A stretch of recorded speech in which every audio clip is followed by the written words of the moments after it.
El umbral de la noche, por Stephen King, relato número 9, Camioneros, parte 3. La miró y ella se calló, pero cogió una servilleta y empezó a tirar de las puntas. El camionero fumaba otro cigarrillo y le sonreía al suelo. No habló. Nos encaminamos hacia la puerta lateral por donde yo había entrado esa tarde y me detuve un segundo allí, mirando cómo las sombras fluctuaban y se disolvían a medida que los camioneros iban y venían. ¿Ahora?, preguntó el chico. Su brazo rozó el mío y sentí que sus músculos vibraban y zumbaban como cables. Si alguien tropezaba con él, volaría directamente al cielo. Relájate, le dije. Me sonrió una sonrisa enfermiza, pero era mejor que nada. De acuerdo. Salimos furtivamente. El aire de la noche era más fresco. Los grillos chirriaban en la hierba y las ranas brincaban y croaban en la zanja de desagüe. Fuera, el ronroneo de los camiones era más potente, más amenazador, como un rumor de fieras. Desde dentro había parecido una película.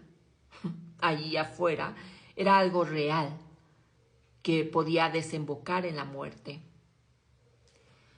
Nos deslizamos a lo largo de la pared exterior cubierta de azulejos. Un pequeño alero nos suministraba un poco de sombra. Mi cámaro estaba recostado contra el muro de enfrente y el reflejo de los faros de los camiones lejanos arrancaba destellos del metal abollado y de los charcos de gasolina y aceite. «Métete en las damas», susurré. «Llena tu cubo con el agua del depósito de inodoro y espera». Se oían los ronquidos sistemáticos de los motores diésel. Eran engañosos. Parecía que se acercaban, pero en verdad eran solo los ecos que rebotaban en las aristas del edificio. Solo 7 metros nos separaban del servicio, pero la distancia parecía mucho mayor. El chico abrió la puerta del baño de damas y entró. Yo pasé de largo y entré en el de caballeros. Sentí que mis músculos se relajaban y dejé escapar una bocanada de aire sibilante. Me vi en el espejo, un rostro blanco y tenso con ojos oscuros. Quité la tapa de porcelana del depósito y llené el cubo. Volví a volcar un poco dentro para que no derramara con el movimiento y fui hasta la puerta. ¿Sí? ¿Listo? Sí. Salimos nuevamente. Habíamos dado quizás 6 pasos cuando los faros nos enfocaron. Se había acercado sigilosamente, haciendo girar apenas sus grandes ruedas sobre la grava. Nos había estado acechando, y en ese momento se abalanzó sobre nosotros, proyectando círculos feroces con sus faros eléctricos, mientras la colosal parrilla cromada parecía hacer una mueca cruel.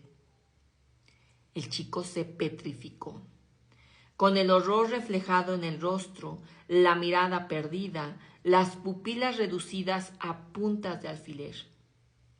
Le di un fuerte empujón que le hizo derramar la mitad del agua de su cubo. ¡Corre! El trueno del motor diésel se intensificó hasta transformarse en un alarido. Estiré la mano sobre el hombro del chico para atirar la puerta, pero antes de que pudiera completar el movimiento, la empujaron violentamente desde dentro. El chico se precipitó en el local y yo le seguí.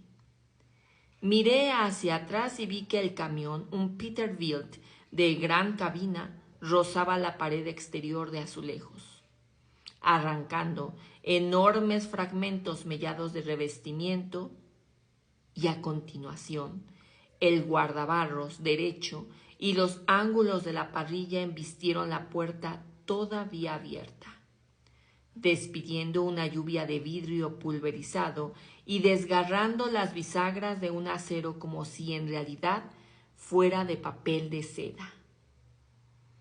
La puerta se perdió en la noche como en una escena surrealista y el camión aceleró hacia la explanada del frente, mientras su tubo de escape tableteaba como una ametralladora. Tenía un timbre frustrado, colérico. El chico depositó su cubo en el suelo y se desplomó entre los brazos de su amiga, tiritando. El corazón me palpitaba violentamente y me pareció que las pantorrillas se me habían licuado. Hablando de líquido, entre los dos habíamos traído aproximadamente 1,25 cubos de agua. Casi no había valido la pena correr tantos riesgos. Quiero cubrir ese hueco, le dije al cocinero, señalando el lugar donde había estado la puerta. ¿Qué podríamos usar? Bien, el camionero le interrumpió. ¿Por qué? Uno de esos camiones enormes no podía meter una rueda por ahí. Los que me preocupan no son los grandes camiones. El camionero buscó otro cigarrillo. En el almacén de suministros tenemos algunos paneles metálicos, dijo el cocinero. El patrón pensaba levantar un cobertizo para almacenar butano. Los atravesaremos y los apuntalaremos con un par de cabinas de los reservados. Para algo servirán, murmuró el camionero. Tardamos aproximadamente 1 hora y al fin todos habíamos colaborado, incluso la chica. La barrera era bastante sólida.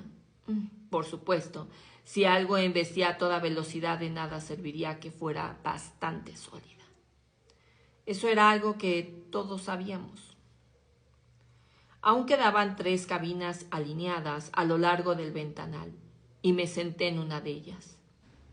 El reloj de detrás del demostrador se había parado a las 8:32 y a mí me parecía que debían de ser las 10.